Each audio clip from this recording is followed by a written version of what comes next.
Cinema பின்னாடி இருக்கிற daily இப்போ கூட கோடம்பாக்கம் வடபழனி ஈசிஆர் பக்கம்லாம் போனால் யாராவது பார்க்கலாம். இதில் இதில் இருக்காத ஆள் ஜூனியர் ஆர்டிஸ்ட் அவங்கள பற்றி எங்கேயும் வந்ததில்லை. இருக்கலே நான் வந்து ஒரு வீடியோ டெம்பிள் மேக்கில் பண்ணியிருப்பேன். அது மேனேஜரை பற்றி பண்ணியிருப்பேன். ஏன்னா மொதல் படம் எமகத்துள் ரொமான்ஸ் படத்தில் நடிக்கும்போது மேனேஜரை உட்காந்து கவனிச்சிக்கிட்டு இருந்தேன். ரொம்ப கம்மி சின்ன அந்த படத்தில். அப்போ அவர் காலையிலேருந்து நைட்டு வரைக்கும் சினி இண்டஸ்ட்ரியில் அதிகமாக சீக்கிரம் பிபி ஹார்ட் ப்ராப்ளம் இறந்து போகிறதெல்லாம் அவங்க தான். ஸோ அது ரொம்ப ஒரு பிபியான ஒரு வேலை. ஸோ அவங்கள பார்த்துட்டு அது ரொம்ப ஸ்ட்ரெஸ்ஸான வேலை.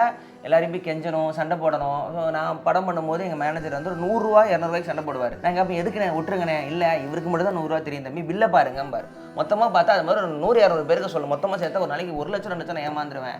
எனக்கும் தெரியும் உங்களை பார்க்க பாவம்னு. சினிமாவில் அந்த கணக்கு நீங்கள் பார்க்க முடியாது. இன்றைக்கி உங்களுக்கு ஒரு நாளைக்கு 3 லட்சம் செலவாகுதான், நீங்கள் 40 எடுப்பீங்க. விட்டு மொத்தம் போட்டு பாருங்கள். ப்ரொடியூசருக்கு 10 லட்ச ரூபா நான் சேவ் பண்ணி கொடுத்தா எனக்கு அதில் ஒரு சம்பளம் வரும்.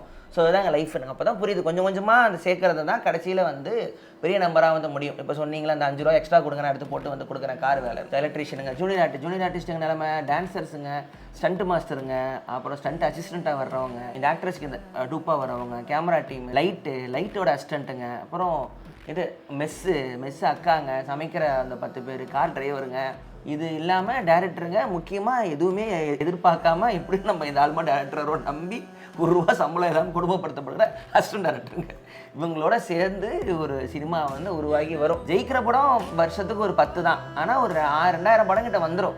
1990 படமும் என்ன ஆகுதுங்கிறது இதுதான் வந்து கணக்கு. சில பேர் வெறும் இது கணக்காட்டுறதுக்கு படம் எடுப்பாங்க. சில பேருக்கு ஓடும்னு நினச்சிக்கிட்டு ஓடாத படமாக எடுப்பாங்க. ஆரம்பத்துலேருந்து தெரியும். நிறைய இந்த படம் இல்லை படம் போஸ்டரில் பார்க்கலாம். ஏதோ பேர் இருக்கும், யாரோ ஹீரோவாக இருப்பாங்க. அவங்களுக்கு ஒரு ஆசை, ஒரு படம் ஒன்று மூஞ்சி காட்டிடணும்னு. ஸோ இதில் வேலை செய்கிறவங்களுக்கு என்னென்னா அந்த படம் ஓடலைங்கிற கணக்கில் ஒரு படம் ஓடிச்சுன்னா டேரக்டருக்கு சம்பளம் ஏறும், ஹீரோக்கு ஏறும்.